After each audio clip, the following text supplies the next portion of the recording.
Welcome everyone. তো আজকে হচ্ছে আমরা গায়ে হলুদে, তো আমরা এখন রেডি হয়ে ফটোশুট মারছি। এই যে আমি সুন্দর করে ঢং করছি, আমার বোনটা অনেক সুন্দর লাগছে।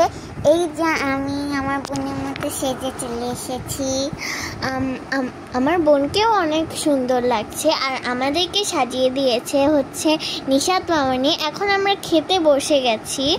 তো ওখানে ছিল হচ্ছে মেজবান খাবার আর কি, অনেক মজা ছিল।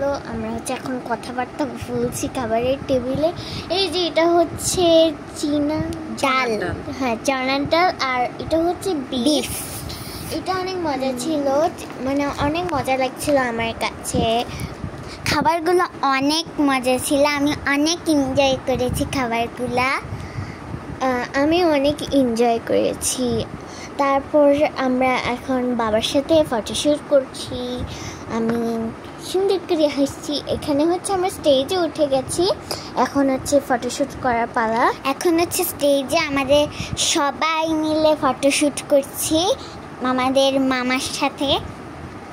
এখানে সোহা আপু আছে, নিহা আপু আছে, পিকামনি আছে, অনেকজন আছে, উমাইজা দোয়াবুইও অনেকজনই আছে। আমরা এখন ফটোশ্যুট করছি। তো ওখানে ইসরা, তারপর আমি।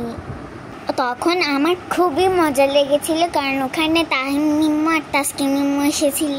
অনেক মজা হয়েছিল, আমরা খেয়েছি, অনেক মজা হয়েছে। আমরা সবাই মিলে মামার সাথে ডালাগুলা নিয়ে ঢুকেছিলাম, এবং তারপর আমরা নাচছিলাম যখন পুরা গায়ে হলুদের শেষের দিকে। এটা হচ্ছে ডিজে সং ছিল, আমরা তো সেই নাচ দিচ্ছিলাম।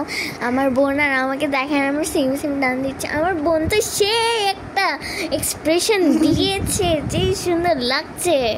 আমার তো নাচের মধ্যে পুরো মুডটাই ঢুকে গেছিল, কারণ অনেক মজা হচ্ছিল নাচ করতে করতে, অনেক। কারণ ওখানে অনেকজনই ছিল, নাজিফা ছিল, সোহাপু ছিল, নিহাপু ছিল, এপি কালামনি ছিল। এই যে আমার বোন হাই দিচ্ছে আপনাদেরকে। ডান্সটা অনেক মজা ছিল, মানে অনেক মজা। তারপর আরও কয়েকজন আসলো এখানে, তো অনেক মজা হয়েছে। এই দিনটা হচ্ছে আমাদের একটা মেমোরির মতো ডে, কারণ ওখানে অনেক মজা হয়েছিল। আমার তো আবার খেতে ইচ্ছা করছে, আবার ডান্স করতে ইচ্ছা করছে। কি যে করি এখন, মানে এখন আমি মন খারাপ করে বসে আছি। এখন হচ্ছে সোহা আপু আর নিহা আপু ডান্স করছে, অনেক সুন্দর হয়েছে ওদের ডান্স। তো কেমন লাগলো আমাদের ব্লগ? লাইক সাবস্ক্রাইব করতে কিন্তু ভুলবেন না, সব কিছু করবেন।